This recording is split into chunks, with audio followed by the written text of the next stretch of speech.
Continue करते हुए ना कुछ क्वेश्चंस और करो पहले।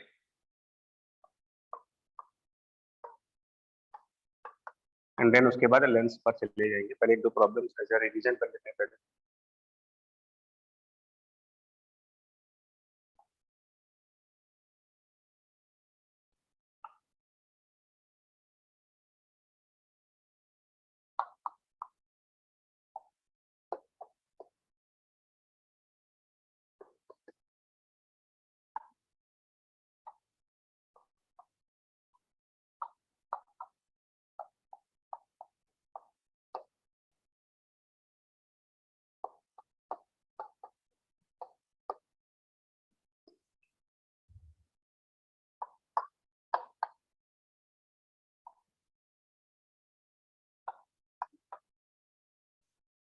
जरा कैलकुलेट करके बताओ इसमें फाइनल इमेज कहाँ पर बनेगी।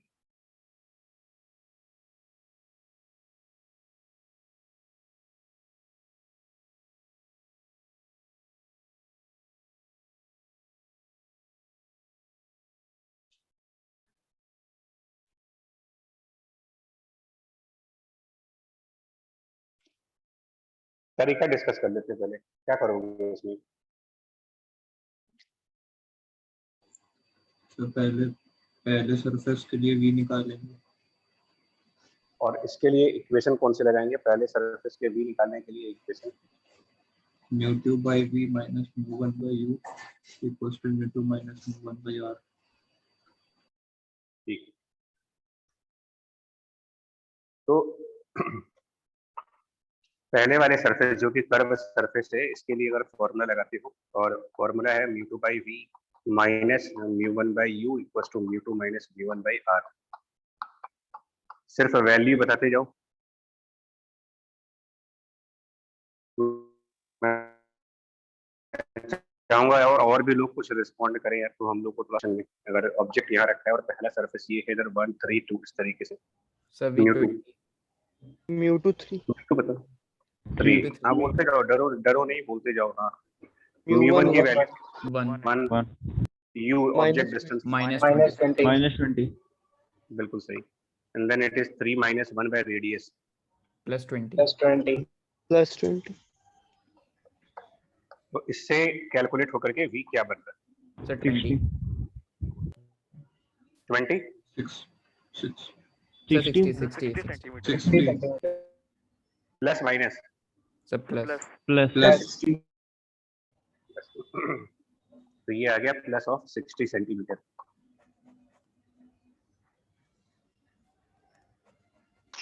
क्या मतलब हुआ इसका यार, प्लस 60 सेंटीमीटर का मतलब समझो, कहाँ बनेगी ये इमेज। Right side right. और ये 60 सेंटीमीटर डिस्टेंस मेजरमेंट कहाँ से हो रही है। पोल से P1 P2।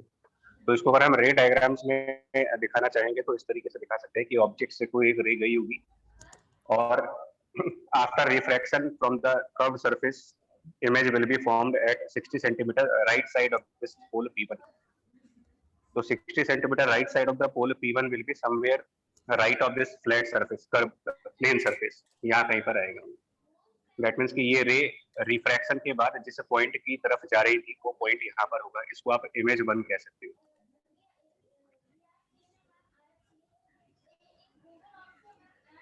ना इसके बाद वाला कंसेप्ट, ये पूरा 60 सेंटीमीटर है। P1 से I1 तक का टोटल डिस्टेंस जो है वो 60 सेंटीमीटर कैलकुलेट हुआ है।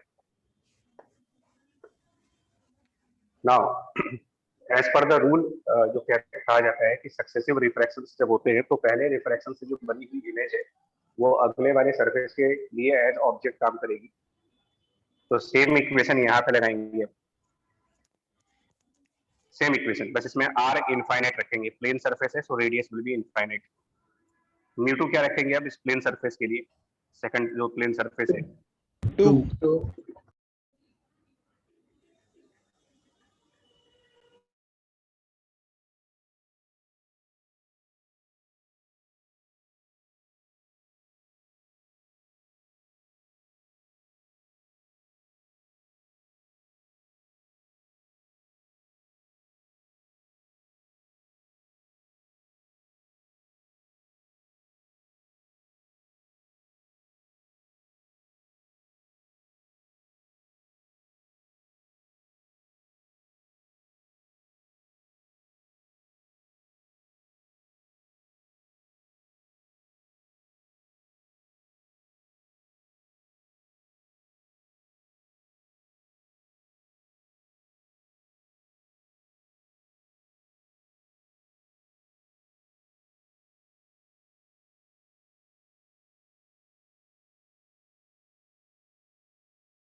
हेलो,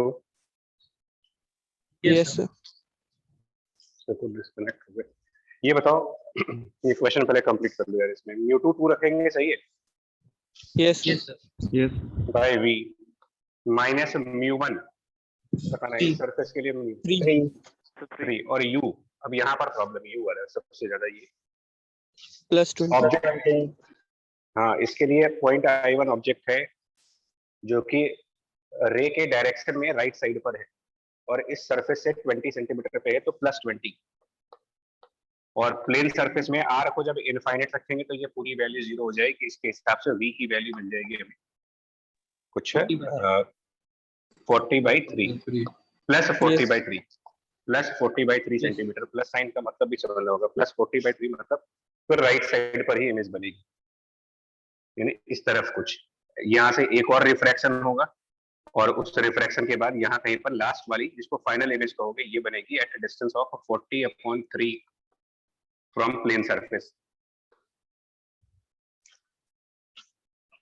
अभी क्लियर हो गया होगा इस example? Yes, sir. Yes, sir.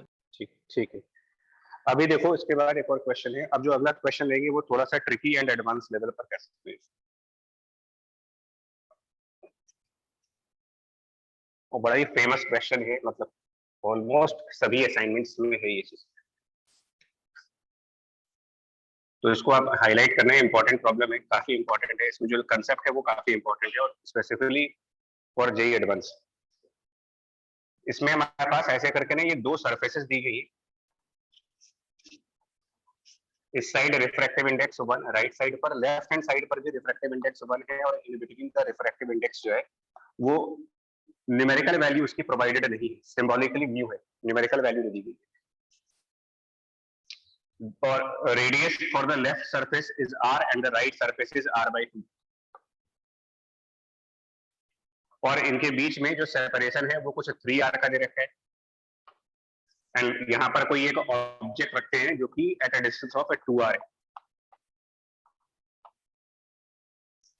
मतलब इसमें सबसे बड़ा जो प्रॉब्लम है क्वेश्चन में वो ये है कि न्यूमेरिक वैल्यूज नहीं है हमारे सामने, सब कुछ सिंबॉलिकली है, r म्यू। इसमें एक प्रॉब्लम आएगी हमें इस टाइप के क्वेश्चंस को करते समय। जो प्रॉब्लम आएगी वो देखो, क्वेश्चन ये है, find a range of mu for image to be real.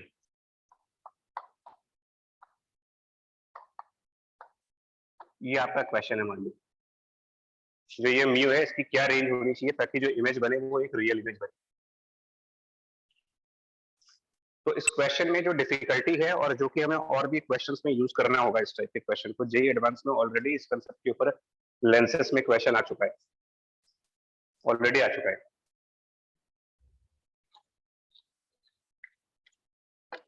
जाना है ना एडवांस लेवल तक कि नहीं जाना है? मेंस पे रहे जाना है। Yes, sir. तो देखो समझना है इसको जो मैं कहने जा रहा हूँ। अगर हम पहले सरफेस की जब इक्वेशन लगाएंगे, पहले वाले सरफेस के लिए, अब मैं वो इक्वेशन लिखूंगा नहीं, मैं डायरेक्ट वैल्यू एंटर कर रहा हूँ फॉर द फर्स्ट सरफेस। जब हम इक्वेशन लगाएंगे तो म्यू2 की जगह रखेंगे म्यू अपॉन वी, म्यू1 की जगह 1, object distance -2r, mu two minus mu one upon इस सरफेस का रेडियस ऑफ कर्वेचर जो कि पॉजिटिव होगा as per the sign convention. अब इसको जब हम सिंप्लीफाई करेंगे तो यहाँ से v की कुछ वैल्यूज आएंगी ऑब्वियसली ऐसे, तो इसको minus minus plus plus 1/2r उसको राइट साइड पर लेके जाएंगे। यहीं पर करके दिखा देते हैं। तो ये प्लस 1/2r उधर जाके माइनस 1/2r हो जाना है, तो this is equal to minus 1/2r। फिर वो एलसीएम वगैरह ले लेंगे। तो ये कुछ सिंप्लीफिकेशन करने के बाद जो v आएगा वो आपका कुछ ऐसा आएगा, it will be 2 mu r divided by 2 mu minus 3। Confirm कर लेना एक बार। Yes, sir. Yes sir. अब सुनो ये, हाँ, अब प्रॉब्लम जो है वो समझिएगा। प्रॉब्लम क्या है इसमें, जब नॉट न्यूमेरिकल वैल्यूज क्वेश्चन में नहीं होती हैं और सिंबल्स के फॉर्म में अगर हमें क्वेश्चन सॉल्व करना होता है, तो चैलेंज क्या है हमारे सामने, 2 mu r by 2 mu minus 3 and mu unknown है, बिकॉज म्यू निकालना है आपको यहाँ पर। फाइंड म्यू, जिस मतलब वही, तो जब हमें म्यू की वैल्यू पता ही नहीं है कि म्यू कितना है, तो ये तो ऑब्वियस है कि यहाँ पर ये वैल्यू अननोन है, v अननोन हो गया हमारे लिए, यानी कि फर्स्ट सरफेस की इमेज कहां पर बनेगी वो एक अननोन पैरामीटर हुआ। इनफैक्ट मुझे ये भी नहीं पता है कि ये v पॉजिटिव आएगा कि नेगेटिव आएगा, बिकॉज डिनोमिनेटर में 2 म्यू माइनस 3 दिया हुआ है। अगर म्यू की वैल्यू 1.5 से ज्यादा रखेंगे, 1.5 से बड़ी कोई वैल्यू रखेंगे तो डिनोमिनेटर पॉजिटिव आएगा, v पॉजिटिव आएगा, मतलब कि इमेज राइट साइड पर बनेगी। बट अगर म्यू की वैल्यू 1.5 से कम रखते हैं, ऑब्वियसली v नेगेटिव आएगा, इसका मतलब कि इमेज लेफ्ट साइड पर बनेगी। तो ये एक्चुअल में इसके पहले वाले क्वेश्चन में तो क्या हुआ था कि न्यूमेरिकल वैल्यू होने की वजह से पहले वाले सरफेस की इमेज को प्रॉपर्ली लोकेट किया गया था कि ये यहां पर बने।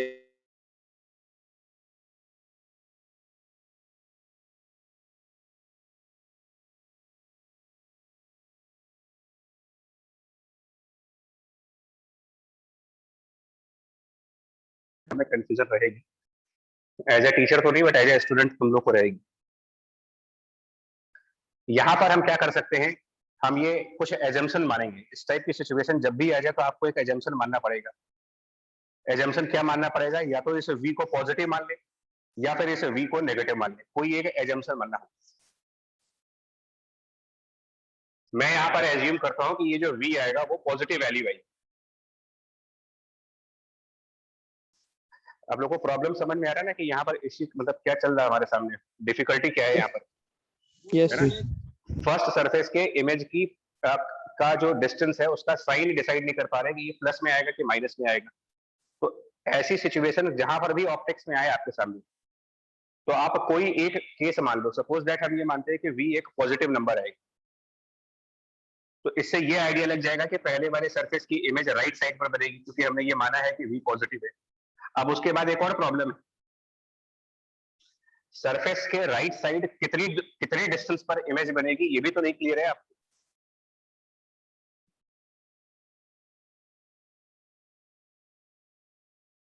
मतलब Yes, कि sir. देखो प्रॉब्लम समझो आप, ये सिर्फ इस क्वेश्चन के लिए नहीं बोल रहा हूं मैं, इस टाइप के और भी क्वेश्चंस आते हैं। प्रॉब्लम समझिए, जब तक आपको म्यू की वैल्यू प्रोवाइड नहीं की जाएगी तब तक आप ये कैसे पता लगाओगे कि जो v आएगा हो सकता है वो 4r आ जाए, हो सकता है 5r आ जाए, हो सकता है कि 1.2r आ जाए। तो जब तक वो वैल्यू नहीं मालूम होगी तब तक हम ये भी नहीं बता सकते कि इमेज इस सरफेस के राइट साइड कितने डिस्टेंस पर है। Yes. तो हमने इस प्रॉब्लम को सॉल्व करने का तरीका क्या निकाला हुआ है वो देखिए। हम लोगों ने यहाँ पर फर्स्ट एजम्पशन है, मेरा पहला एजम्पशन ये है कि v पॉजिटिव है और v की वैल्यू 3r से कम आएगी, ये मैंने माना है। पॉजिटिव v आएगा और 3r से कम होगा, ये मेरा एजम्पशन। तो इस एजम्पशन के हिसाब से जो रे डायग्राम बनेगा वो कैसा बनेगा, पहले सरफेस पर रे को लेके जाएंगे। हमने ये मान लिया है कि v पॉजिटिव मतलब इधर इमेज बनानी है और 3r से कम डिस्टेंस पर बनानी है, क्योंकि ये डिस्टेंस 3r है। तो इससे कम डिस्टेंस पर इमेज बनाने का मतलब सेकंड वाले सरफेस के पहले ही इमेज बनेगी। दिस इज I1 और ये डिस्टेंस सरफेस 1 के पोल से और इमेज 1 तक का ये पूरा डिस्टेंस, ये डिस्टेंस हमारे लिए 2 mu upon 2 mu minus 3 multiplied by r, ये पूरी डिस्टेंस हुई ना। उसके बाद सेम कंसेप्ट, ये I1 वाले पॉइंट को ऑब्जेक्ट मानेंगे फॉर द सेकंड सरफेस जो अगला रिफ्रैक्शन होना है। अब जब सेकंड सरफेस के लिए इक्वेशन बनाएंगे तो सेम इक्वेशन यूज करके μ2 by v minus μ1 by u equals to μ2 minus μ1 by r वाली इक्वेशन। अब आप सेकंड सरफेस के लिए जब वो इक्वेशन लगाने जाओगे तो इसके लिए μ2 की जगह रखना होगा 1 माइनस μ1 की जगह μ और u which is object distance. तो पॉइंट I1 ऑब्जेक्ट मानेंगे। पॉइंट I1 का सेकंड सरफेस के पोल से जो डिस्टेंस आएगा P2 से यहां तक के डिस्टेंस, ये डिस्टेंस ये निकाल सकते हैं 3r माइनस ये चीज, 3r माइनस दिस वैल्यू, तो 3r minus 2 mu r upon 2 mu minus 3। और इसके आगे साइन क्या रखेंगे, इस ऑब्जेक्ट डिस्टेंस के आगे का जो साइन रखेंगे, अगर पॉइंट I1 ऑब्जेक्ट है और P2 से स्टार्ट करेंगे तो P2 से I1 लेफ्ट साइड जाना पड़ेगा जबकि रे राइट साइड जा रही है। तो Minus. P2 से I1 के लिए लेफ्ट जाने का मतलब माइनस रखेंगे यहाँ पर, and equals to μ2 minus μ1, 1 minus mu upon the radius r/2, जो कि पॉजिटिव r/2 होगी ऑप्टिक्स के कन्वेंशन के हिसाब से। ये इक्वेशन बनेगी। ये इक्वेशन ये मान करके बन रही है कि जो v है वो पॉजिटिव है और 3r से कम है, तो हमारा ये इक्वेशन बनेगा। अब हमारे मन में एक डाउट ये आ सकता है कि हम यही वाला एजम्पशन क्यों मान रहे हैं। ये डाउट आ सकता है कि हमने पॉजिटिव ही क्यों माना है, और पॉजिटिव माना भी है तो 3r से कम क्यों माना है।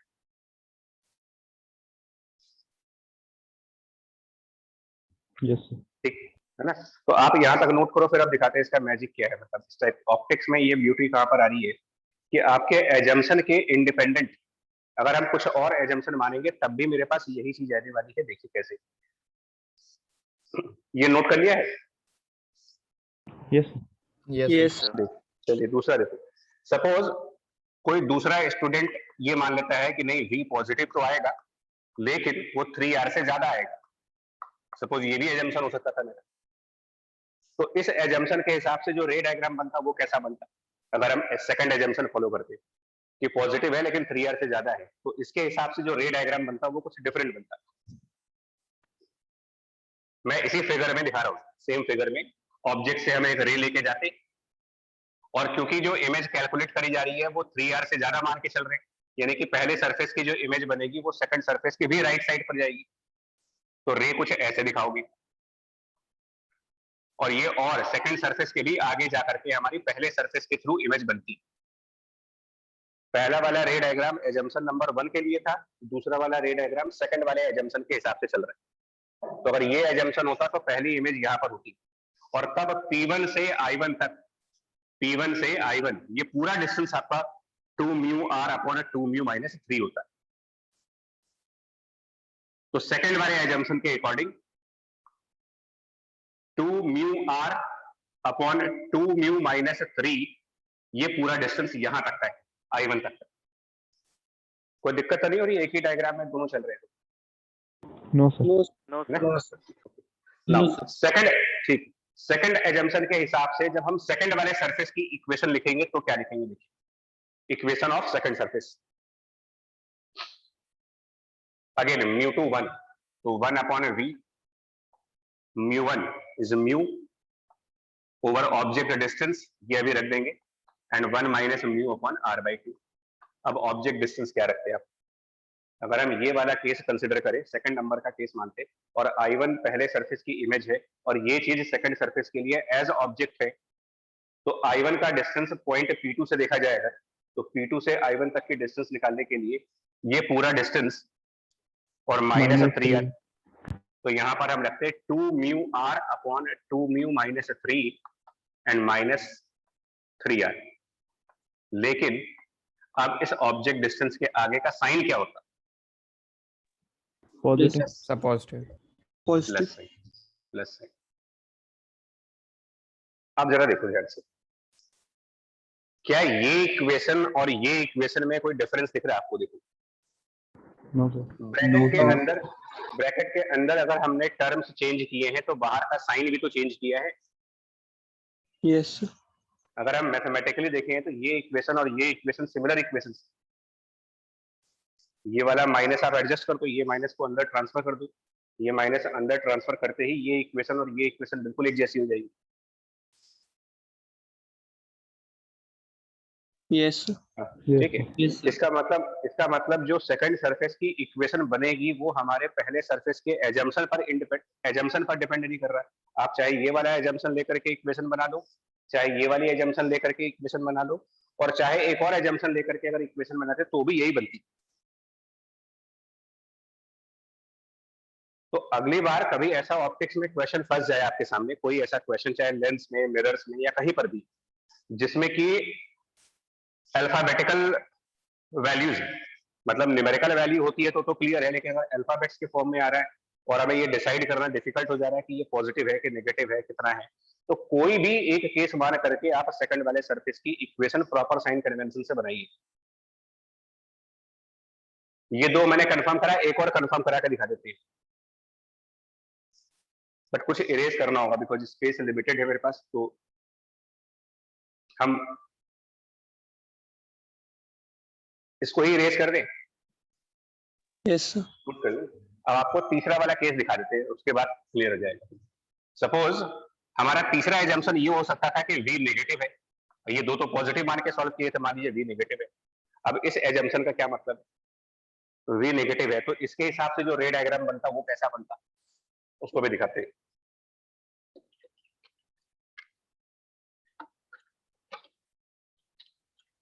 देखो v नेगेटिव आने का मतलब ये हुआ कि पहले सरफेस की जो इमेज बनेगी वो लेफ्ट साइड पर बनेगी, ठीक है। Yes, Yes, sir. Yes, sir. देखो मैं तो जरा स्क्रीन पर नजर रखना क्योंकि डायग्राम पर कॉम्प्लेक्स हो जाएगा। ऑब्जेक्ट से एक रे लेके जाते, पहले वाले सरफेस पे जाते, और क्योंकि v नेगेटिव माना है तो इसका मतलब पहले सरफेस की जो इमेज बनेगी वो पहले सरफेस की लेफ्ट साइड पर बनेगी। तो जो रे रिफ्रैक्ट होगी वो पहले सरफेस की लेफ्ट साइड पर कहीं जाकर के कोई इमेज बनाएगी, यहां कहीं पर I1 पॉइंट बनेगी। Yes. ठीक है, और तब ये जो पूरा डिस्टेंस होता है P1 से यहां तक का डिस्टेंस, ये डिस्टेंस कितना होता है, यही होता है ना। mu r. Yes, sir. लेकिन एक बात सुनिए, जब एक बात सुनो, जब हमने ये मान लिया है कि v नेगेटिव है तो ये डिस्टेंस का तो मॉडुलस रखेंगे ना, नेगेटिव साइन जब आप ऑलरेडी मान चुके हो तो इसका मैग्नीट्यूड पार्ट क्या रहा होगा, मैग्नीट्यूड पार्ट रहा होगा 2 mu r divided by 3 minus 2 mu. ये पॉइंट समझो, जब हम ये एजम्पशन कर रहे हैं, ये एज्यूम कर रहे हैं कि ये वैल्यू माइनस में आ रही है, और उस माइनस वाले एजम्पशन के हिसाब से रे डायग्राम बनाया, तो जब उस डायग्राम में डिस्टेंस दिखाएंगे तो ये तो पॉजिटिव डिस्टेंस दिखाओगे ना, ये तो मैग्नीट्यूड ऑफ द डिस्टेंस है। Yes, sir. ये बात समझ में आ रही, 3 माइनस 2 म्यू किया है यहाँ पर। Yes. चलिए अब सेकंड सरफेस पर, ये रे सेकंड सरफेस पे जाती है अगर, तो सेकंड सरफेस के लिए ये I1 वाला पॉइंट ऑब्जेक्ट होता है। अब इसके लिए क्या इक्वेशन बनती है एक बार देखो, सेकंड सरफेस की इक्वेशन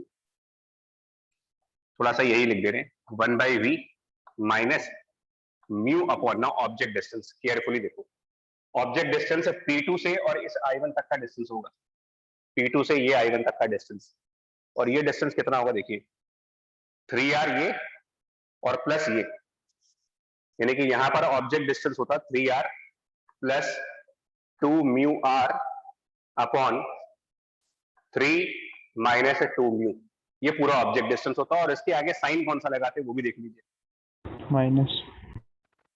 माइनस।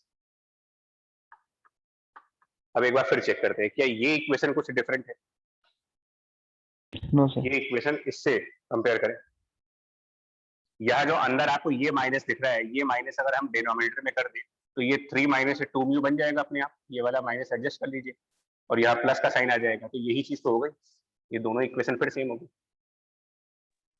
Yes,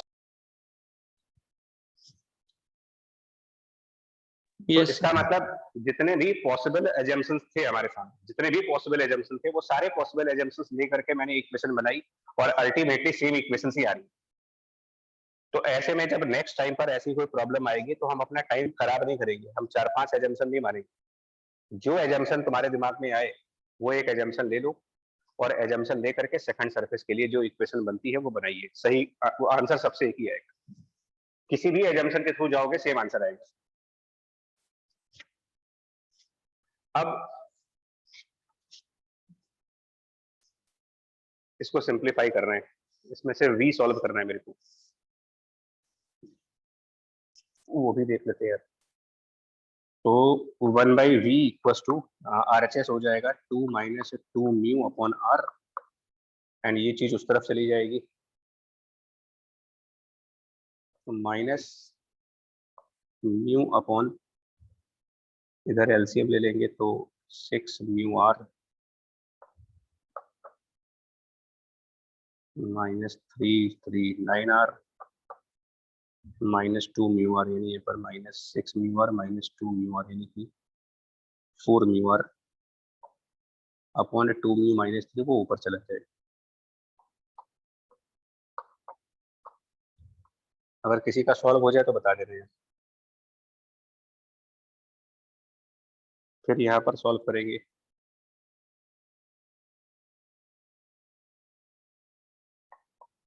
तो 4 mu minus 9 into R LCM, यानी यहाँ पर आ जाएगा 4 mu minus 9 into 2 minus 2 mu minus mu 2 mu minus 3। थोड़ा आराम से करना है इसको, लेंदी एक्सप्रेशन है।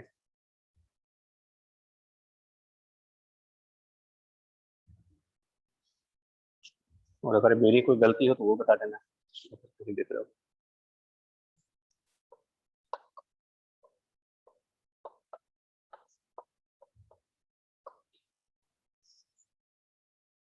यहाँ देखना पड़ेगा यार, 4 म्यू और ये minus 2 mu minus 8 mu square minus 2 mu square हो गया माइनस 10 म्यू स्क्वायर।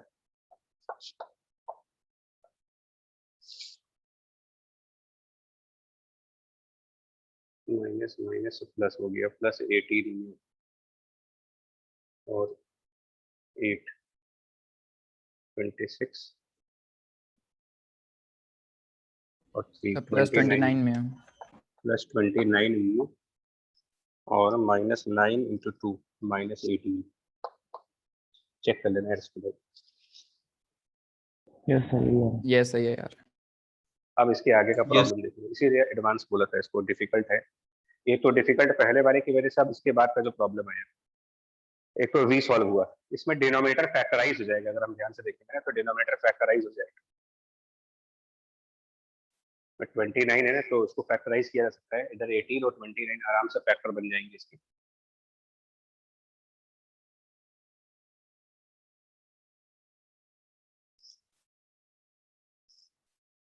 बन जाएंगे ना, प्लस 29 म्यू को अगर हम प्लस 20 म्यू और प्लस 9 म्यू और इधर माइनस 18, तो फैक्टर्स बनाए जा सकते हैं इसके।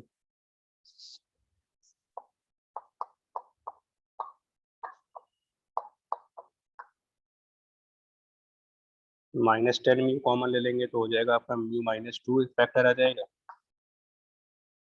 और 9 कॉमन ले लेंगे तो 9 माइनस 10 म्यू।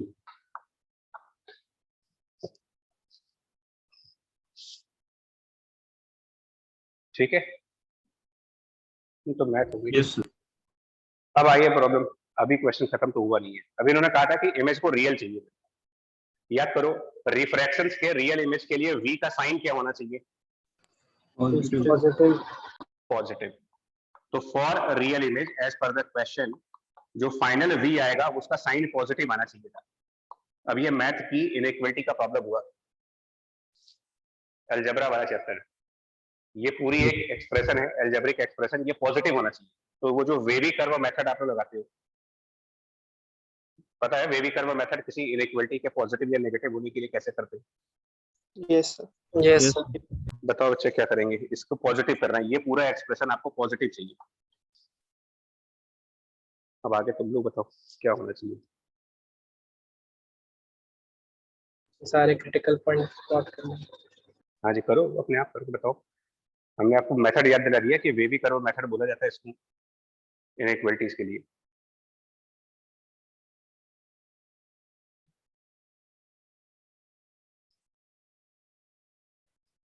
एडवांस में बच्चा ऐसी प्रॉब्लम आती है, एडवांस के जो क्वेश्चन है उसमें फिजिक्स भी लगती है और मैथ के भी कंसेप्ट मर्ज हो जाते हैं, तो 3-4 कंसेप्ट मिलने की वजह से वो डिफिकल्ट हो जाता है।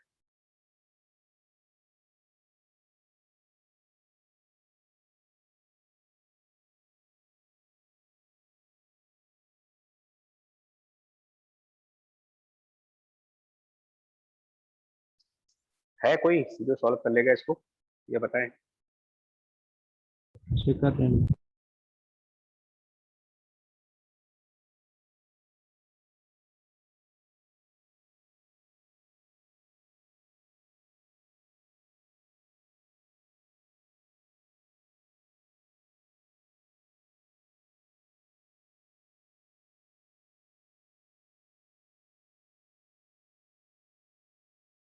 सर 9/10 से 9/4 और 2 से इंफिनिटी। 9/10 Yes, से sir. 9/10 से 9/4। ये कुछ गड़बड़ कर रहे हो आप लोग। इसका मतलब ये मेथड अभी सही नहीं। देखो एक एक मिनट हमारे साथ साथ बोलो। इसमें क्रिटिकल पॉइंट्स प्लॉट करते हैं ना पहले, यस यस तो एक क्रिटिकल पॉइंट मेरे ख्याल से 0.9 आएगा, यस एक क्रिटिकल पॉइंट इसमें 2 आएगा, यस सर। और Yes. एक क्रिटिकल पॉइंट 2.25 आएगा। 9/4 इज 2.25।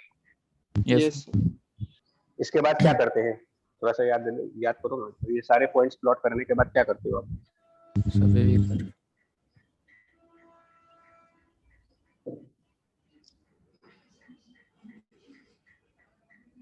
सर वो कर्व बनाएंगे और प्लस माइनस प्लस करेंगे। तो कर्व ऐसे नीचे से बनाते हैं ऐसे, या ऊपर से स्टार्ट करते हैं? मतलब ये भी तो ऊपर से ऊपर से सर।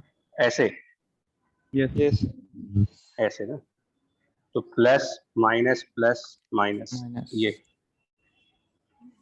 हाँ तो उसमें सही बोल देते आप, ठीक है, तो आंसर सही। हमें प्लस चाहिए तो 0.9 से 2 तक का और 2.25 से बियॉन्ड आगे जाना चाहिए। दैट मीन्स आप ये भी कह सकते हो कि all the real values except 2 से 2.25, ये इंटरवल छोड़ दीजिए। क्योंकि मैथ के हिसाब से आप कुछ भी करो, बट फिजिक्स में रिफ्रैक्टिव इंडेक्स म्यू 1 से नीचे कभी नहीं जाएगा। तो ये भले आप 0.9 देख रहे हो, बट इसका कोई मतलब नहीं है फिजिक्स में, because refractive index minimum value 1 से स्टार्ट होती है। तो हमारा आंसर ये होना चाहिए 1 से 2। फाइनल आंसर जो आप लिखोगे वो ये लिखोगे कि mu should be in between 1 to 2 union 2.5 to infinity. ऐसे तो लिखते हैं आंसर अपना जब इनइक्वालिटीज आती है तो। यस 2.25 पे क्लोज ब्रैकेट। हाँ ये पूछने वाला था कि ब्रैकेट कौन सा लगा रहे हो, ओपन या क्लोज। इनइक्वालिटीज में क्रिटिकल पॉइंट्स पर कौन सा ब्रैकेट लगाते हैं हम लोग? सर ओपन है। आपको ही याद दिलाऊंगा, मैं तुम लोग को ही याद दिलाऊंगा कि भैया हमारा अलजेब्रा में ऐसे होता है। Sir greater than equal to होता है तो क्लोज होता है, खाली ग्रेटर हाँ। देन होता है तो ओपन होता है। तो यहाँ हाँ ओपन। अब तो यहाँ हमारा इक्वल टू तो लगा नहीं है, यहाँ पर सिर्फ ग्रेटर देन लगा है ना, यस ओपन ब्रैकेट। तो ओपन ब्रैकेट है, क्लोज ब्रैकेट का ही। हाँ ये बिल्कुल सही पॉइंट है कि अगर यहाँ इक्वल टू का भी साइन होता है इनइक्वालिटी में तो आप लगा सकते थे। सर 2.25 पे लगे क्लोज। कैसे बच्चा? मतलब ऑड पावर का ब्रैकेट है। अच्छा ऐसे सोचो, चलो ऐसे भी करते हैं, थोड़ा सा अपना दिमाग भी तो लगा लेते हैं। 2.25 पर क्लोज ब्रैकेट लगाने का मतलब कि म्यू की वैल्यू 2.25 हो सकती है। यस अच्छा तो अगर म्यू की वैल्यू 2.25 हो जाती है, मान यहाँ पर म्यू की वैल्यू 2.25 रखते हैं, तो ये बन जाएगा 9 माइनस 9, यानी v 0 आएगा, मोर देन 0 नहीं आएगा। यस हाँ इसलिए नहीं लगाएंगे, हमें 0 से ज्यादा चाहिए, 0 ही चाहिए।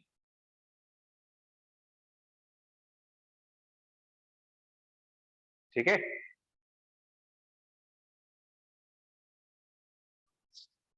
हो गया बच्चा, डाउट क्लियर? ठीक, अब इस प्रॉब्लम को एक बार समझो क्यों इंपॉर्टेंट कहा था इसको मैंने। एक तो हमारा स्टार्टिंग में फिजिक्स का कंसेप्ट की एजम्पशन कौन सा लेना था, तो उसका आंसर ये मिल गया कि आप चाहे जो मर्जी एजम्पशन ले लो सेम ही आंसर आना था। और उसके बाद सेकंड चैलेंज इस प्रॉब्लम में ये था कि आगे चल करके मैथमेटिक्स की इनइक्वालिटी आ रही है और यहाँ पर भी आंसर गलत होने के चांसेस हैं। और उसके पहले आपको एज ए कंसेप्ट ये पता होना चाहिए था कि रिफ्रैक्शंस के थ्रू रियल इमेज तब बनती है जब v पॉजिटिव आ रहा हो। ये भी तो हो सकता है कि हमारी कंसेप्चुअल मिस्टेक यहाँ पर आ जाए। अगर हमारा मतलब थ्योरी पार्ट सही नहीं है तो हम यहाँ पर भी गलती कर सकते हैं, अलजेब्रा सही नहीं है तो यहाँ गलती कर सकते हो, और अगर कंसेप्ट क्लियर नहीं है तो एजम्पशन लेते समय प्रॉब्लम हो सकती है।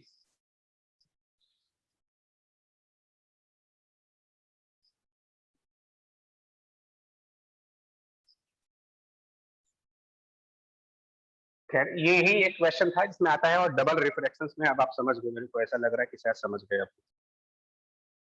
डबल रिफ्रैक्शंस के ही कंसेप्ट पर आपका थिन लेंसेस भी, अच्छा डबल रिफ्रैक्शन के साथ रिफ्लेक्शंस भी आ सकते हैं, इस टाइप के भी क्वेश्चंस मिल सकते हैं हमें प्रॉब्लम। जस्ट फॉर एग्जांपल देखो, यहाँ पर कर्व्ड सरफेस एंड देन उसके बाद एक प्लेन मिरर है।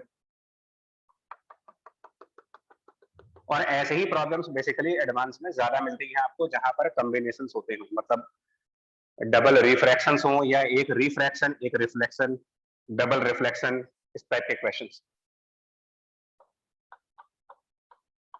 चलिए, ये 20, इधर रिफ्रैक्टिव इंडेक्स 1, इधर रिफ्रैक्टिव इंडेक्स की वैल्यू 3, ऑब्जेक्ट को प्लेस किया गया है at a distance of 20 centimetre. ये पूरा डिस्टेंस आपका जो है वो 30 सेंटीमीटर दे रखा है या 40 सेंटीमीटर दे रखे हैं फिर से। और प्लेन मिरर, अगेन आपको बताना है फाइनल इमेज कहां पर बनेगी। तो रूल समझ गए हो और अपने ऊपर कॉन्फिडेंस रखो। आप स्टार्ट करते जाओ। सबसे पहले ऑब्जेक्ट से एक रे आएगी इस सरफेस के ऊपर, कौन सा इक्वेशन लगाएंगे यहाँ पर?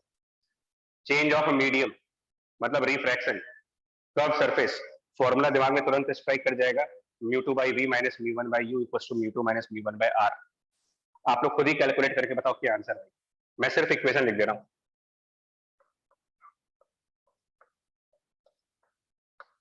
60 ठीक, हाँ, मैंने डेटा वही यूज किया जो पिछले क्वेश्चन में था। एक्चुअली पहले एग्जांपल वाला डेटा जानबूझ के लगाया था ताकि हमारा कैलकुलेशन टाइम सेव हो जाए। +60 आ रहा है पहले सरफेस से। और प्रॉब्लम करने का सबसे बढ़िया तरीका ये होता है कि आप एक एक करके ना, एक एक करके इक्वेशन लगाते जाओ और फिर रे डायग्राम्स बनाते जाओ। एक इक्वेशन बनाएंगे, आंसर आया, इस आंसर के करस्पॉन्डिंग रे डायग्राम बनाइए। तो +60 का मतलब यहाँ पर रिफ्रैक्शन के बाद रे आगे जाएगी। एक्चुअली रे डायग्राम्स बनाने से पूरी क्लैरिटी मिल जाती है कि अब क्या करना है। तो पॉइंट I1 और P1 ये डिस्टेंस हमारा 60 आ गया। और एक जो गोल्डन रूल है वो ये कि नाउ ये रे इस मिरर पे जब जाएगी तो इस मिरर के लिए पॉइंट I1 को ऑब्जेक्ट मानेंगे। Yes. और क्योंकि ये प्लेन मिरर है तो प्लेन मिरर की प्रॉपर्टी ये होती है कि जिसको आप ऑब्जेक्ट मान रहे हो, जितने डिस्टेंस पर वो ऑब्जेक्ट होगा उतने ही डिस्टेंस पर इमेज बनेगी उसकी। I1 is the object for this plane mirror, जो कि इससे कितने डिस्टेंस पर है, मिरर से कितने डिस्टेंस पर है, तो 20 तो ये रिफ्लेक्शन, हाँ, इसका मतलब यहाँ से लाइट रिफ्लेक्ट होने के बाद 20 सेंटीमीटर पर एक और इमेज बनी I2। ये डिस्टेंस आपका 20 सेंटीमीटर, ये प्लेन। अब यहाँ पर हम चाहें तो स्फेरिकल मिरर भी रख सकते हैं, तो स्फेरिकल मिरर की इक्वेशन लगा लेते हैं। फिर ये जब रे वापस रिफ्लेक्ट होकर के आएगी तो ये एक बार फिर इस कर्व सरफेस पर जाएगी। मतलब एक्चुअली इसमें रिफ्रैक्शन, रिफ्लेक्शन और एक बार और रिफ्रैक्शन होगा। यहाँ पर फिर से आपको यहाँ पर एक इक्वेशन बनानी पड़ेगी। अब क्या इक्वेशन बनेगी, देखो सेकेंड टाइम की इक्वेशन। अब जब मिरर से जो इमेज बना है यानी कि I2, इसको ऑब्जेक्ट मानेंगे यहाँ के लिए। मतलब इस सरफेस पे जो सेकेंड टाइम रिफ्रैक्शन हो रही है, सेकेंड टाइम रिफ्रैक्शन के लिए पॉइंट I2 को ऑब्जेक्ट कंसिडर करना है फॉर दिस सरफेस, और फॉर्मूला वही कर्व सरफेस वाला। अब μ1 μ2 क्या होंगे देखिएगा। तो जो रे है वो μ=3 वाले मीडियम से μ=1 वाले मीडियम की तरफ जा रही है। इसका मतलब μ2 1 है, μ1 3 है, object distance is I2, P1 से I2 तक का डिस्टेंस 40 नहीं 20 प्लस माइनस देखना पड़ेगा, यहाँ बहुत छोटे छोटे पॉइंट्स में ध्यान देना। आप सिर्फ रे की डायरेक्शन तो देखो ना। सेकेंड टाइम जब रिफ्रैक्शन हुआ है तो जो रे इस सरफेस पर जा रही है उसका एरो देखिए, एरो डायरेक्शन बड़ा इंपॉर्टेंट है। Ray is travelling towards left, और ऑप्टिक्स कहती है जिस डायरेक्शन में रे जा रही है वही पॉजिटिव डायरेक्शन है। Yes. तो जब सेकेंड टाइम रिफ्रैक्शन हो रहा है तो रे की मूवमेंट लेफ्ट साइड हो रही है, तो इधर की साइड पॉजिटिव है रे के डायरेक्शन में, यानी इधर वाली साइड पॉजिटिव और इधर वाली साइड नेगेटिव है। और इसका सेंटर, इस स्फीयर का सेंटर अगर इसको कंप्लीट करोगे तो इसका सेंटर इस तरफ आएगा। और क्या कहा जाता है कि सारे डिस्टेंसेस पोल से मेजर करिए ना, तो अगर हम P1 पे खड़े हो जाएं और इस स्फीयर के सेंटर की तरफ जाएं तो मुझे इस तरफ जाना पड़ेगा, जो कि इस रे के ट्रेवल करने की डायरेक्शन के अपोजिट है, जिस वजह से रेडियस का साइन यहाँ पर -20 रखेंगे। रेडियस का साइन -20 रखेंगे और ऑब्जेक्ट डिस्टेंस भी आप -20 रखोगे। Yes.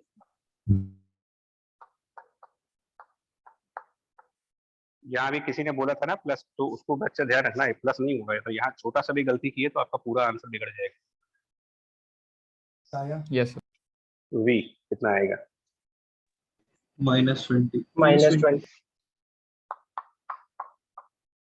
-20 मतलब कहाँ पर बनेगी इमेज? इसी पॉइंट पर, इसी ICQ पॉइंट पर, यही पॉइंट। -20 मतलब माइनस तो इधर हुआ ना, माइनस ध्यान रखना आप। तो ये -20 मतलब I2 ही हमारी इमेज है। इसका मतलब ये रे बिना डेविएशन के आगे जाएगी।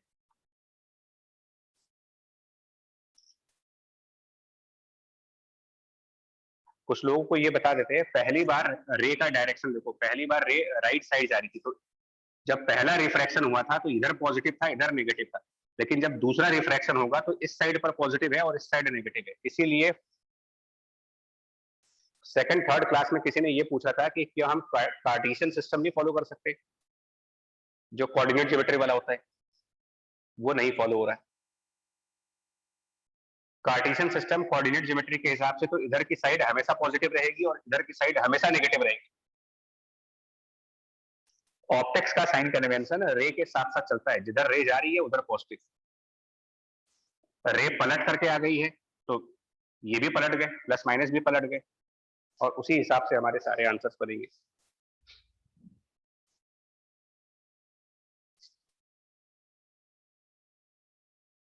Done? Yes Yes. Yes, sir. चलिए ठीक है। अब इसमें देखो, मतलब यार हम क्वेश्चन कितने भी कराते जाएंगे ना, हमें करना कुछ नहीं। हम यहाँ पर अब स्फेरिकल मिरर डाल देंगे, तो आप स्फेरिकल मिरर की इक्वेशन लगा करके उसकी इमेज बनाओगे, फिर वो इमेज एक बार फिर इसके लिए ऑब्जेक्ट बनेगी। मतलब अल्टीमेटली 3 बार इमेज बनेगी। पहली बार यहाँ से रिफ्रैक्शन होने पर इमेज बनेगी, दूसरी बार रिफ्लेक्शन की इमेज बनेगी, और तीसरी बार फिर जब यहाँ पर रिफ्रैक्शन होगी तो फिर से एक इमेज बनेगी। और प्रीवियस इमेज नेक्स्ट वाले के लिए ऑब्जेक्ट मान लें, यही रूल फॉलो करते रहिए।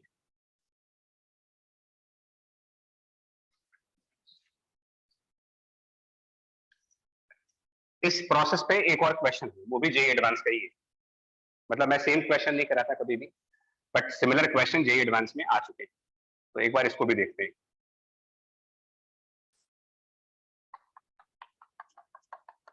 एग्जैक्टली सेम प्रॉब्लम नहीं कराऊंगा, वो आप प्रीवियस ईयर क्वेश्चन जब लगाओगे तो अपने आप करना।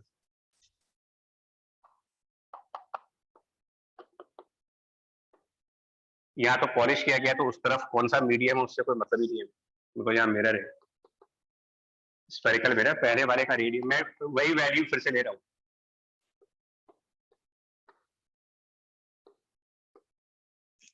सेम वैल्यू लेता हूँ, यहाँ पर एक ऑब्जेक्ट प्लेस कर देते हैं, लेकिन इस बार एक्सटेंडेड ऑब्जेक्ट रखेंगे। अभी पॉइंट ऑब्जेक्ट रख रहे थे, अब एक्सटेंडेड ऑब्जेक्ट। डिस्टेंस वही रखेंगे 20 सेंटीमीटर वाली, और इसका साइज 2 मिलीमीटर का है।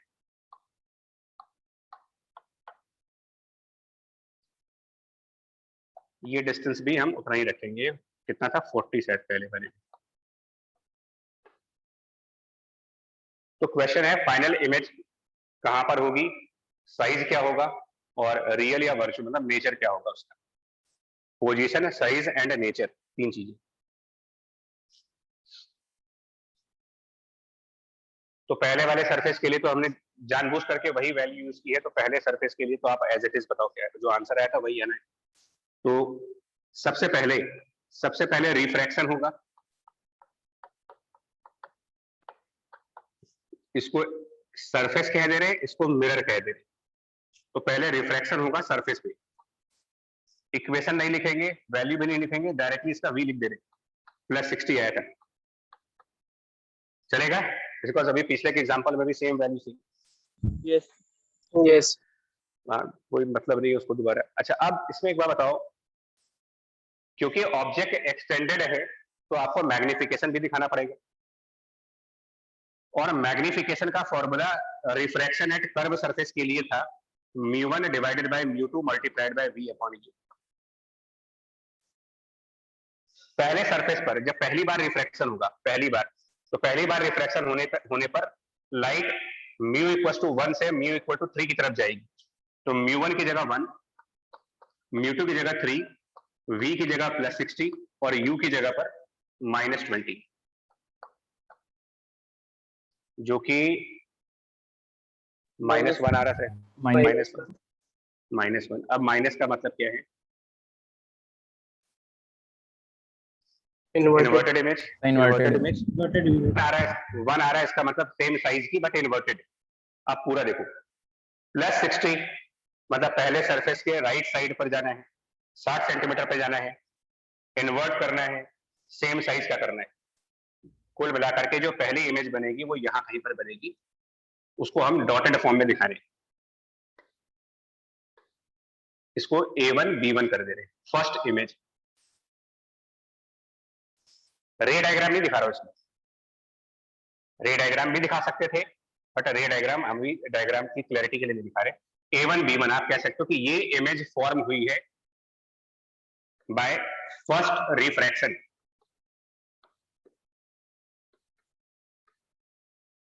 और इसका जो साइज है वो सेम है, 2 मिलीमीटर है, तो ये भी 2 मिलीमीटर है। अब A1 B1 को ऑब्जेक्ट मानना होगा इस मिरर के लिए। So now second point, reflection. Optics में दो ही चीजें तो होती हैं, या रिफ्रैक्शन होगा या रिफ्लेक्शन होगा। और आराम से देख लो कौन सा इक्वेशन लगाना है। स्फेरिकल मिरर है तो स्फेरिकल मिरर वाली इक्वेशन चलेगी, जो कि ये होती है 1/v + 1/u = 1/f या 2/r। क्या रखेंगे? देखो 1/v + u, जो पहले सरफेस के रिफ्रैक्शन से इमेज बनी है वही चीज ऑब्जेक्ट रखना है। तो ये इस मिरर के पोल से कितने डिस्टेंस पर है? 20 प्लस की माइनस, प्लस माइनस, ये प्लस। ये गलती कभी ना करना कि यहां पर वाकई में कोई ऑब्जेक्ट रखा है, यहां पर एक्चुअली कोई ऑब्जेक्ट है नहीं। ऐसा नहीं होता कि रे इधर से आ रही है, ray is moving towards right side. 2/r 40, sign क्या होगा इस 40 का? प्लस। अच्छा एक ध्यान, अच्छा ये चीज तो हम मेंटल लेवल पर भी कर सकते हैं कि जब यहाँ पर कोई ऑब्जेक्ट रखा होगा तो लाइट ऐसे जाएगी, तो पहले वाले रिफ्रैक्शन में ये नेगेटिव ये पॉजिटिव, फिर वो लाइट ऐसे जाएगी तो इधर प्लस इधर माइनस, इस हिसाब से चलते जाओ +40। ये कुछ गड़बड़ हो गया, 0 गड़बड़ हो गया, वो चेंज करना होगा, इसको हम 20 कर लेते हैं, 20। तो अब ये हो जाएगा आपका 1/10 उधर हो गया और 1/20 उधर जाएगा, तो 1/20 मतलब v is +20, राइट यार? Yes. ठीक, और मैग्निफिकेशन भी निकालना होगा। एक्सटेंडेड ऑब्जेक्ट्स में जितनी बार रिफ्लेक्शन या रिफ्रैक्शन होंगे उतनी बार आपको मैग्निफिकेशन याद होना चाहिए। मिरर के मैग्निफिकेशन का फॉर्मूला, स्फेरिकल मिरर की मैग्निफिकेशन का फॉर्मूला होता है -v/u। v इज +20, u वो भी +20 था, +20 +20 और एक माइनस, अल्टीमेटली -1 फिर आएगा। और इस माइनस का मतलब ये हुआ कि फिर से इन्वर्ट करना हो, फिर से इन्वर्ट करेंगे सेम साइज का, और v इज +20। एक मिनट यार, हमने डेटा सेलेक्ट करने में हमसे गलती हो गई। जानते हो गलती समझ में आ रही क्या हुई है?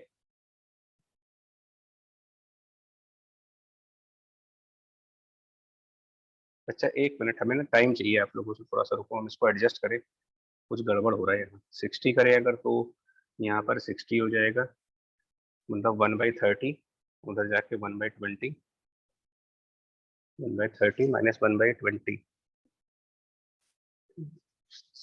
v शायद -60 आ जाएगा।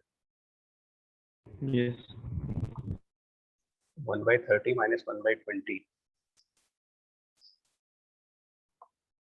-60 ही आएगा। और इस हिसाब से -60 और +20, यहाँ माइनस, यहाँ -60 और यहाँ +20, +3 आ जाएगा।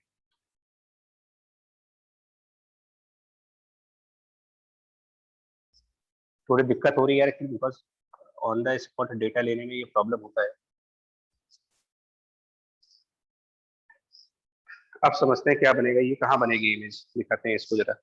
-60 कहाँ बनाएंगे इमेज को?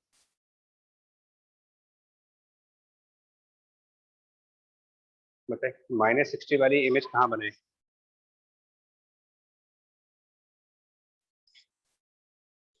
लेंस के लेफ्ट। मिरर लेंस नहीं, यस। ये माइनस है ना, ये साइड माइनस है, तो 60 यानी इस मिरर से 60 सेंटीमीटर लेफ्ट, ठीक। +3 मैग्निफिकेशन का, +3 आने का क्या मतलब है? ये 2 मिलीमीटर का है तो इमेज बनेगी 6 मिलीमीटर की। यस। यस और प्लस का मतलब जिस साइड ऑब्जेक्ट है उसी साइड इमेज बनेगी। यस मिरर के लिए A1 B1 ऑब्जेक्ट है जो प्रिंसिपल एक्सिस के नीचे है, इसका मतलब मिरर से जो इमेज बनेगी वो प्रिंसिपल एक्सिस के नीचे ही बनेगी। प्लस साइन का मतलब ऑब्जेक्ट और इमेज सेम साइड पर जाने चाहिए। तो इस इमेज को अगर हम बिना रे डायग्राम के यहाँ पर रिप्रेजेंट करना चाहेंगे तो कुछ ऐसा दिखेगा आपको। देखो, मिरर वाली इमेज अगर हम दिखाएंगे तो मिरर से 60 सेंटीमीटर लेफ्ट, यानी कि इसी ऑब्जेक्ट के नीचे बनेगी। इसको आप A2 B2 कह सकते हो, और ये 6 मिलीमीटर साइज की होगी। ये आ रहा समझ में कि दोनों हमने नीचे क्यों दिखाए हैं? ये भी नीचे है और ये भी नीचे है, यस बिकॉज मैग्निफिकेशन पॉजिटिव है। अभी कहानी खत्म तो हुई नहीं है, क्योंकि यहां से रिफ्रैक्शन होगा, फिर यहाँ पर रिफ्लेक्शन होगा। अब रिफ्लेक्शन के बाद एक बार और रिफ्रैक्शन होगा, सेकंड रिफ्रैक्शन।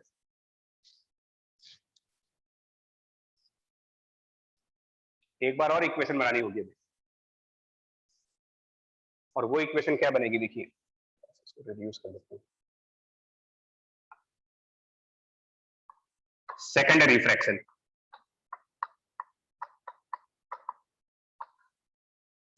लेकिन इसके पहले एक बात ये सोचिएगा, जो सेकंड टाइम रिफ्रैक्शन होगा उस समय रे के ट्रेवल करने की डायरेक्शन क्या होगी?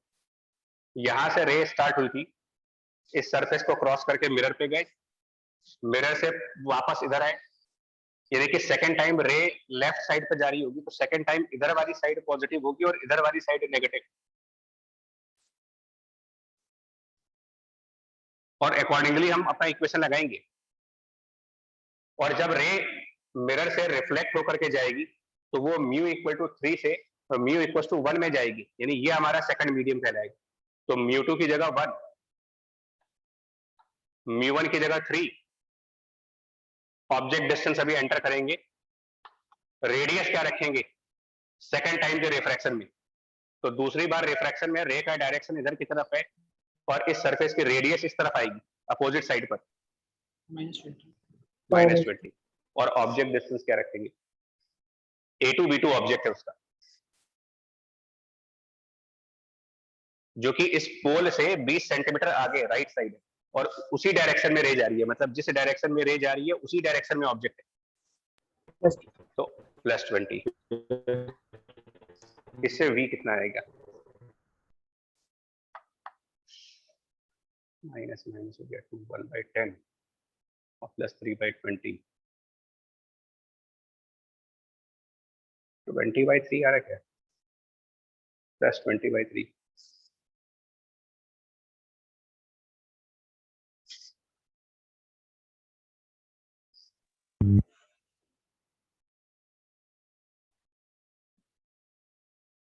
नहीं 4 आ रहा है, +4 +4 सेंटीमीटर, +4 आ रहा है, ठीक है। तो +4 का मतलब कहाँ पे हुआ ये इमेज? और एक में फिर से मैग्निफिकेशन भी निकालना होगा, एक बार फिर मैग्निफिकेशन निकालना पड़ेगा। फिर से मैग्निफिकेशन निकालेंगे ये वाला फॉर्मूला लगा करके, रिफ्रैक्शन वाला। म्यू1 की जगह पर 3, म्यू2 की जगह पर 1, V की जगह पर +4 और u की जगह पर +20, 3, 1, 4, 20। मेरे ख्याल से ये 3/5 आ जाएगा। Yes, sir. Yes. 3/5 क्या मतलब हुआ इसका? मतलब अब क्या है?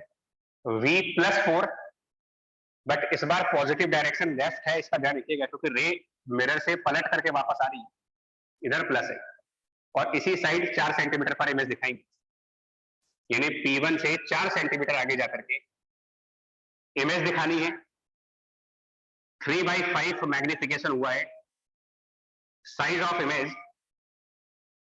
ये 3/5 मैग्निफिकेशन तो इसका होगा ना, A2 B2 का, क्योंकि यही चीज ऑब्जेक्ट मानी गई थी। Yes. A2 B2 6 Yes. Millimetre का है, 6 मिलीमीटर का 3/5 मैग्निफिकेशन अगर होगा तो 6 × 3/5 3.6 आ जाएगा ये। Yes. 3.6 मिलीमीटर का, और प्लस मतलब जिस साइड ऑब्जेक्ट है उसी साइड, ऑब्जेक्ट प्रिंसिपल एक्सिस के नीचे, तो इसी साइड नीचे फाइनल इमेज दिखाएंगे जिसका साइज 3.6 मिलीमीटर है और वो P1 से 4 सेंटीमीटर लेफ्ट है। ये फाइनल इमेज है।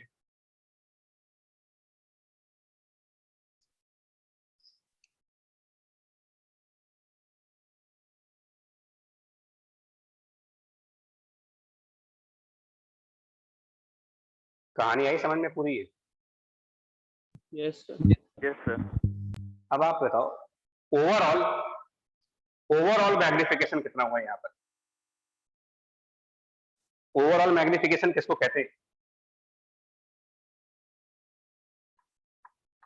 ओवरऑल मैग्निफिकेशन किसको कहते हैं? ओवरऑल जनरल बात में क्या बोलते हैं? Image size of original object और फाइनल इमेज को जब कंपेयर करते हैं,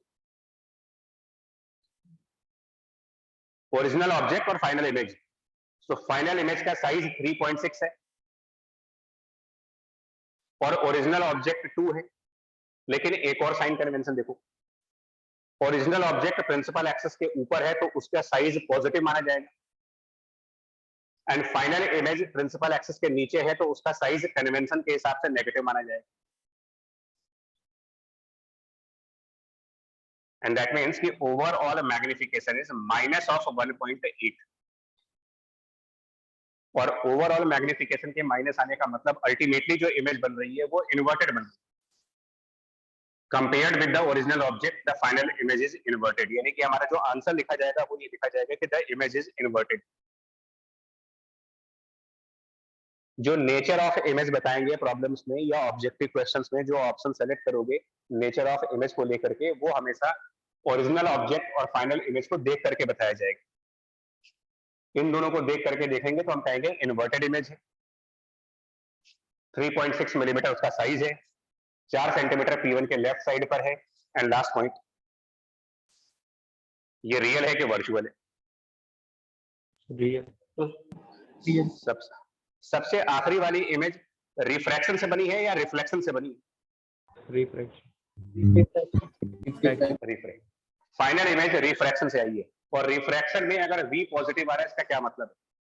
Real. रिफ्रैक्शन में V रियल, तो इसका मतलब कंप्लीट हो गया।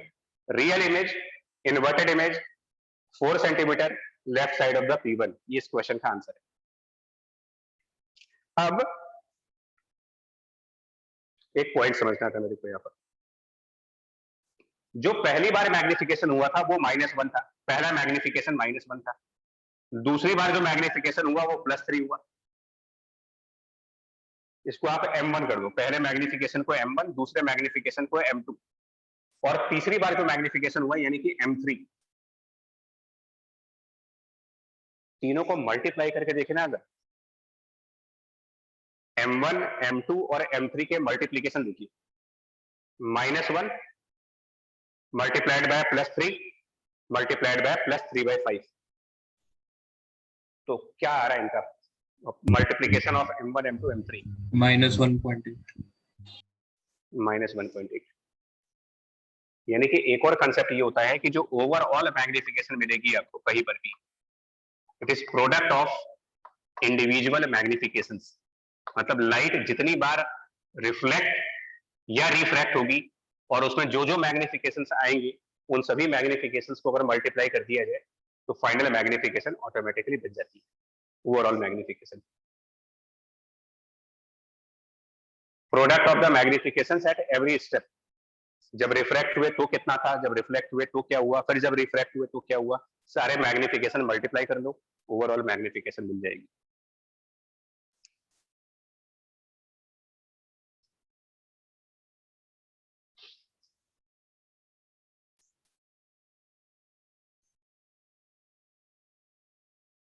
ठीक है, Yes. Yes, sir. तो दोनों ही एग्जांपल्स अब प्रॉपर हो गए, पॉइंट ऑब्जेक्ट भी हो गए और एक्सटेंडेड ऑब्जेक्ट्स भी हो गए, इनके बियॉन्ड कोई एग्जाम नहीं आता।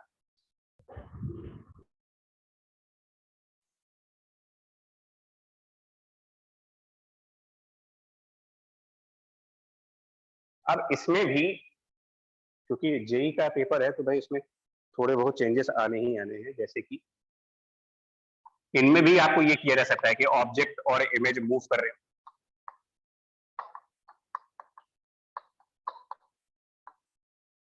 काफी हद तक इसकी भी पॉसिबिलिटी है कि ऑब्जेक्ट इमेज मूव करने वाले क्वेश्चंस भी आ जाए, मतलब कि इसमें थोड़ा सा मैकेनिक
है।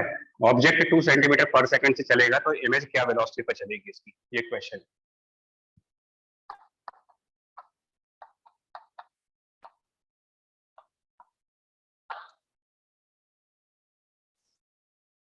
आ रही है ना voice? Yes, Yes, sir. sir. Yes, sir. चले इसके भी देखो कैसे, इसको हम लोगों ने मिरर में भी किया था, यहाँ पर भी आते हैं क्वेश्चंस। तरीका इसका क्या होगा, देखो प्रॉब्लम में देखना आप, तो कोई पर्टिकुलर क्वेश्चन तो मैंने एग्जांपल के लिए उठाया है, बट इसका जो तरीका है सॉल्व करने का मेथड, वो क्या है। जो आपकी इक्वेशन है mu two by v minus mu one by u and equal to mu two minus mu one by are.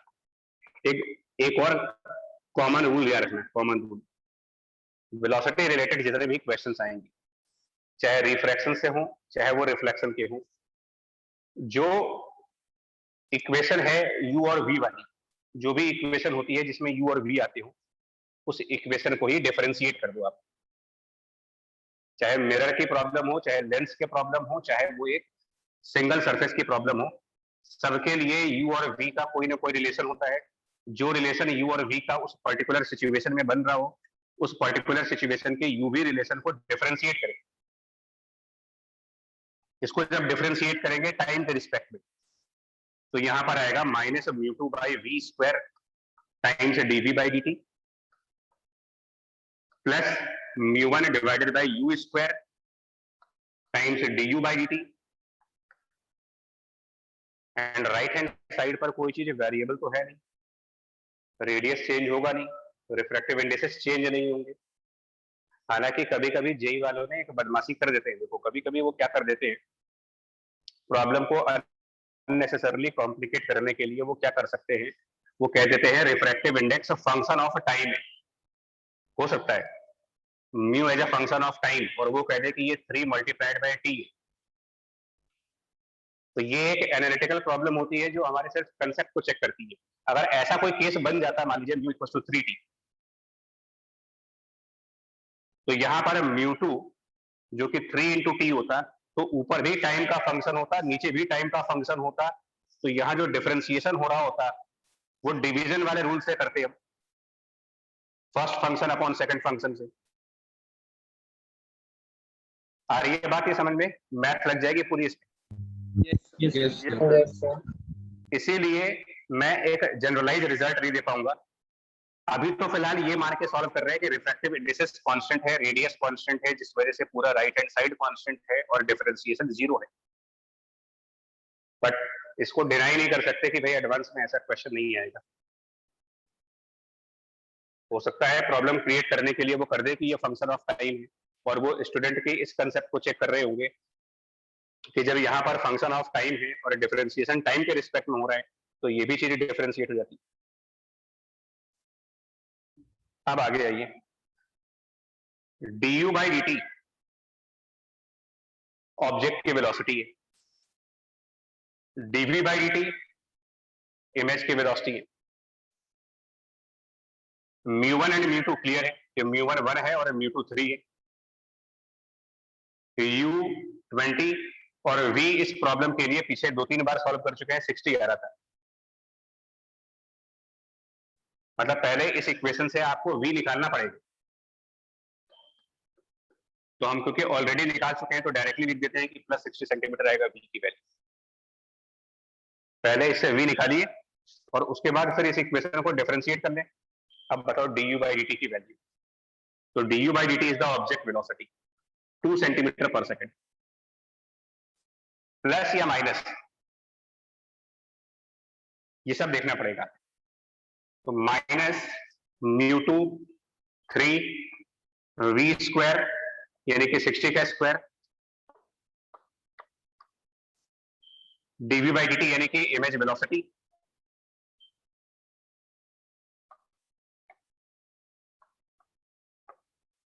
Plus μ1 1 object distance 20 का square, du by dt object velocity. ये बता दो क्या रखेंगे, प्लस में रखें या माइनस में रखें?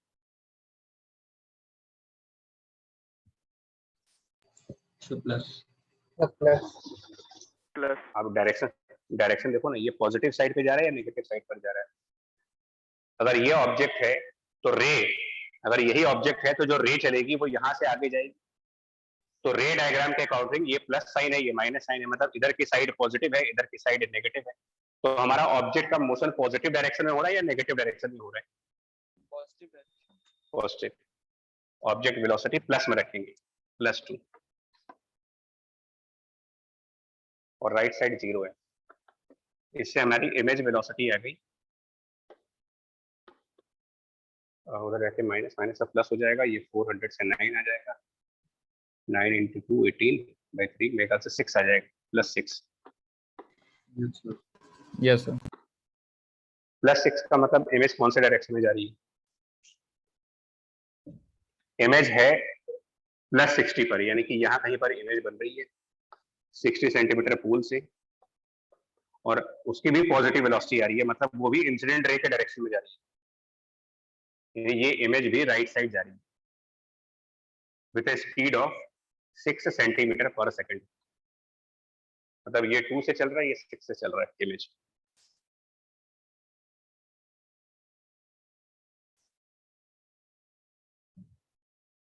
तो अगर हम लोग ये सोचेंगे या कोई भी स्टूडेंट ये सोचे ना कि यार इसको कोई एक रेडीमेड फॉर्मूला बन जाए और हमारा काम आसान हो जाए, तो वो पॉसिबल है नहीं, क्योंकि हर क्वेश्चन एक अलग तरीके से डिजाइन किया जाता है।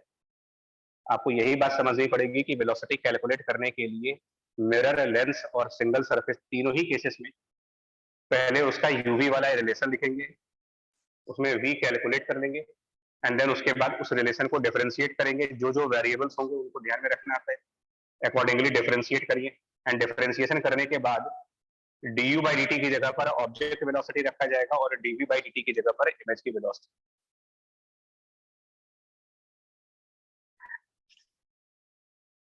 एक्चुअल में du by dt object velocity नहीं होती है। एक्चुअल में अगर आप जाओगे और डीपली जाओगे तो du by dt ऑब्जेक्ट और इस सरफेस के बीच की रिलेटिव वेलोसिटी होती है, and similarly dv by dt जो होगा वो भी इस सरफेस का और इमेज के बीच का रिलेटिव वेलोसिटी होगा। ये बात मिरर में समझाई थी आपको, बट यहाँ पर क्योंकि सरफेस में कोई मोशन है नहीं, सरफेस हमारा स्टेशनरी है, रेस्ट पे है, तो रिलेटिव वेलोसिटी की कोई जरूरत नहीं पड़ रही आपको। अदरवाइज हम यहाँ पर रिलेटिव वेलोसिटी भी कंसिडर कर रहे होते। अगर ये सरफेस मोशन में होता तो हम यहाँ पर रिलेटिव स्पीड करते। और अभी तक के हिस्ट्री में जेई की अभी तक की जो हिस्ट्री है, मतलब मेंस एडवांस दोनों की बात कर रहे हैं, अभी तक तो ऐसा प्रॉब्लम कोई आया नहीं है कि इसको भी मूव किया गया हो।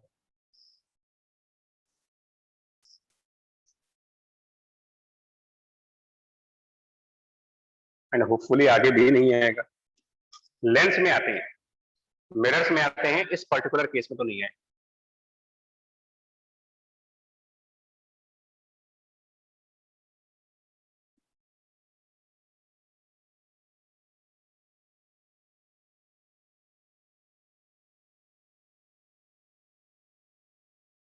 ठीक है, Yes. Yes, sir. Yes, sir. चलिए आगे बढ़े। अब देखो एक और बड़ा अच्छा क्वेश्चन है, इस पे ज्यादा प्रॉब्लम्स नहीं कराएंगे। एचसीवी में है इसके क्वेश्चन एक दो, इसको देख लीजिए। एक प्रॉब्लम जो कि यूनिक प्रॉब्लम है अपने लैंग्वेज की वजह से।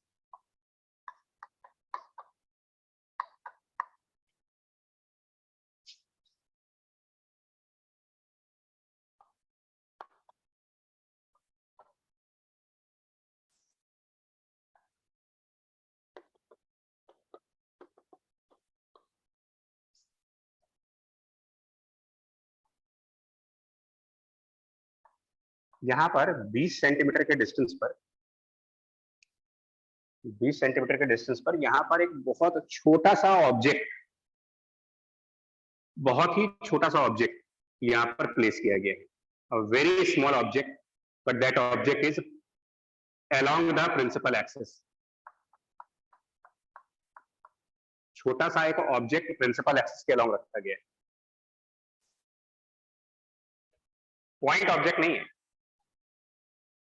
पॉइंट नहीं है, बट बहुत ज्यादा साइज भी नहीं है। चावल का एक दाना मान सकते हो,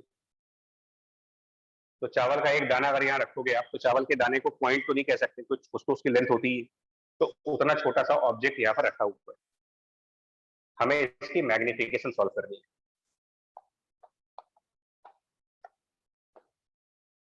find magnification in image of a very small object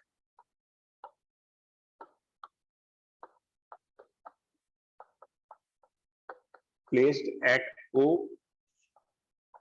and parallel to the axis। एक काम कर लेते हैं, हाँ, एंड फर्स्ट पार्ट और क्लैरिटी करने के लिए first part perpendicular to the axis and the second part parallel to the axis, तो और ज्यादा क्लैरिटी हो जाएगी कि क्या डिफरेंस है इनमें। डायग्राम में तो मैंने पैरेलल दिखा रखा है, बट अगर परपेंडिकुलर होता तो क्या करते।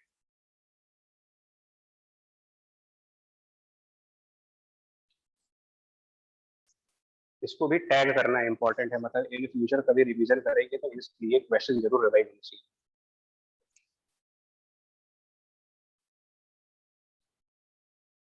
तो सबसे पहले तो v तो सॉल्व करना ही पड़ता है, कहीं पर भी जाओगे v निकालना होगा, वो +60 आ जाएगा फिर से।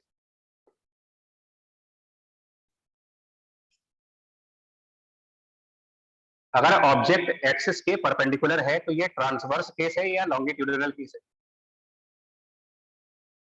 ऑब्जेक्ट परपेंडिकुलर टू एक्सिस,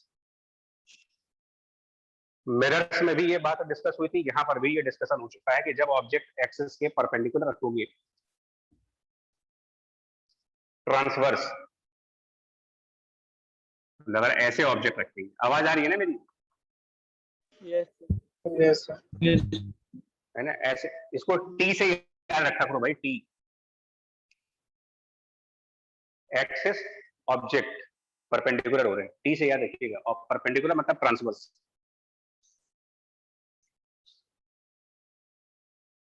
इसके लिए तो मैग्निफिकेशन का फॉर्मूला ही, परपेंडिकुलर वाले केस में मैग्निफिकेशन का फॉर्मूला ऑलरेडी है, वो है μ1/μ2 इंटू v/u।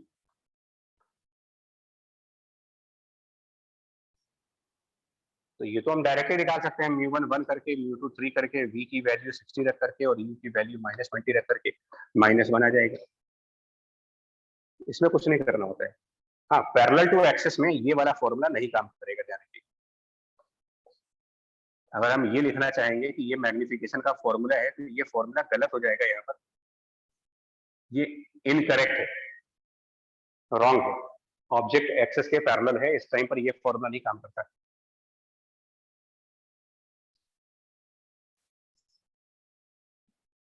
सही भी बता रहे हैं बट ये तो गलत है। यहाँ पर एक खास बात रखी गई है, ऑब्जेक्ट का साइज बहुत छोटा है, वेरी स्मॉल ऑब्जेक्ट।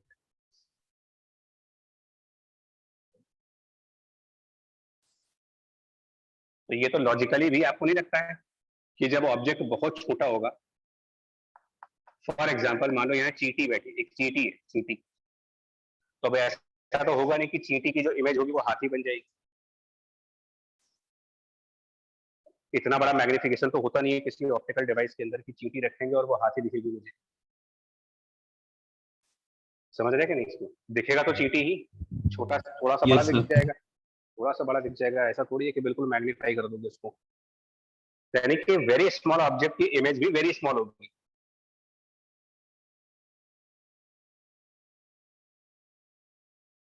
तो आप क्या करोगे, अगर हम ये माने कि ऑब्जेक्ट u डिस्टेंस पर है and the size of object is represented by du, small size.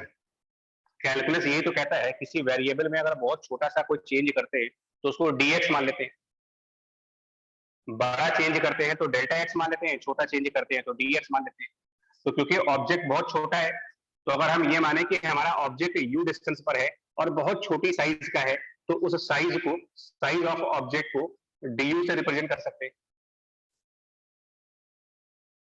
Similarly अगर इसकी इमेज v डिस्टेंस पर है तो साइज ऑफ इमेज को dv से रिप्रेजेंट कर देंगे। u डिस्टेंस पर अगर हमने बहुत छोटा ऑब्जेक्ट रखा है, बहुत ही छोटा, तो उसकी लेंथ ऑफ ऑब्जेक्ट को du मान लें, और v डिस्टेंस पर उसकी बहुत छोटी इमेज बनेगी तो उसको dv मान लें। और अब हम ये कहते हैं कि magnification is defined as size of image divided by size of object. तो size of image is dv और size of object is du। ये चीज सिर्फ तभी करना होता है जब ऑब्जेक्ट बहुत ज्यादा छोटा दिया जाए। तो वेरी स्मॉल ऑब्जेक्ट, उस केस में पैरेलल वाले की सिचुएशन में dv/du, और ये मिरर में भी काम करेगा।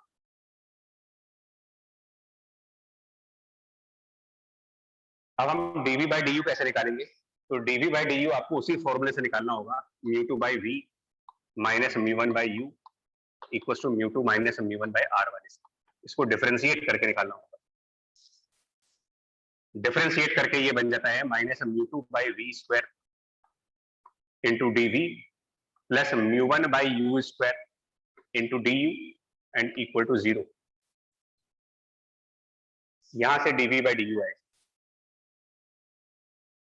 एंड dv/du यहां से मिलेगा मुझे कैलकुलेट करके, dv/du μ1/μ2 v square by u square.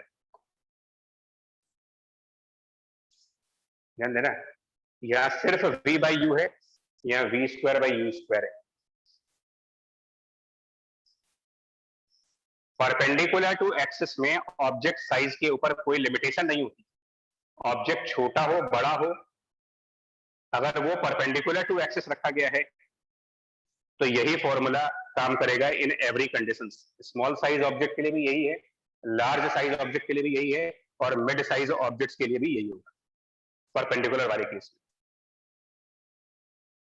Parallel to axis वाली कंडीशन में ये रिजल्ट मैग्निफिकेशन का स्पेसिफिकली तभी काम करेगा जब ऑब्जेक्ट साइज नेग्लिजिबल, छोटा साइज दिया गया हो। बड़ा साइज का ऑब्जेक्ट है या मिड साइज का ऑब्जेक्ट है और पैरेलल टू एक्सिस है तो ये भी काम नहीं करेगा।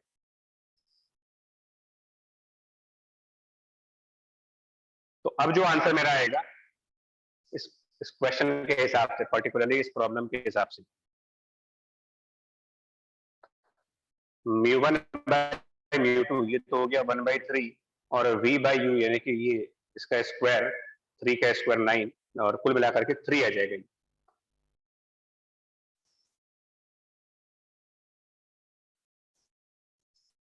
लिमिटेशंस ध्यान रखना, ट्रांसवर्स ऑब्जेक्ट की कोई लिमिटेशन नहीं है साइज को लेकर के, ये लॉन्गिट्यूडिनल कहलाता है पैरेलल वाला।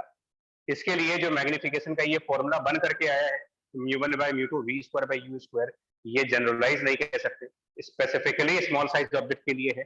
Mid size large size objects अगर हैं तो उनके लिए कोई फॉर्मूला है ही नहीं, कोई फॉर्मूला नहीं उनके लिए इसमें।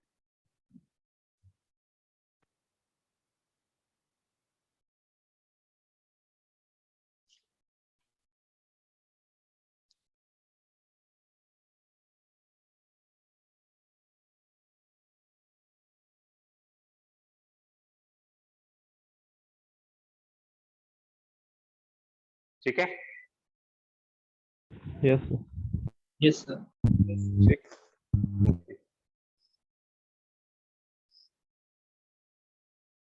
नोट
अभी ये होता है ना क्लास के टाइम पर, क्या होता है कि आप लोग आधा टाइम समझने में लगाते हो, आधा लिखने में लगाते हो, फिर कुछ खुद भी कर रहे होते हो, तो उतना कंसंट्रेशन बनता नहीं है, मतलब नोट्स उतने अच्छे बनते नहीं है।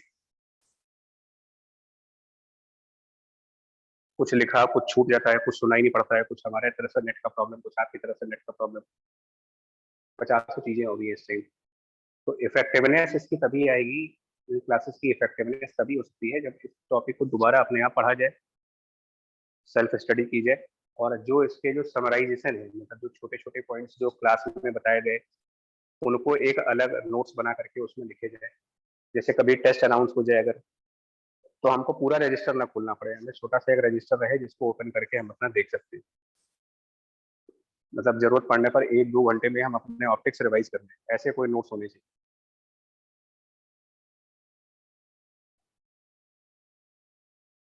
तो और वो तभी होगा जब आप सेम डे पढ़ोगे, सेम डे आज अपना पढ़ा, एग्जाम्पल जो किए एक बार इन एग्जाम्पल्स को खुद से किया, उसमें जो डिफिकल्टीज आपको दिखी, अपने आप करने में जो प्रॉब्लम समझ में आई उसका सोल्यूशन देखो, एंड देन जो लर्निंग हुई है उस लर्निंग को अपना नोट कर लिया कहीं कि ये हमारी प्रॉब्लम थी, ऐसे रिजॉल्व हो गई।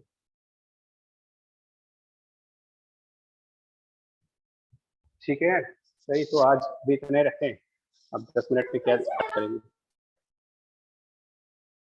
लेंस अब अगली ही क्लास में हो पाएगा, आज भी नहीं हो पाया। ठीक है बच्चे, चलिए। सर रिफ्रैक्शन का एक डाउट था सर, शीट का।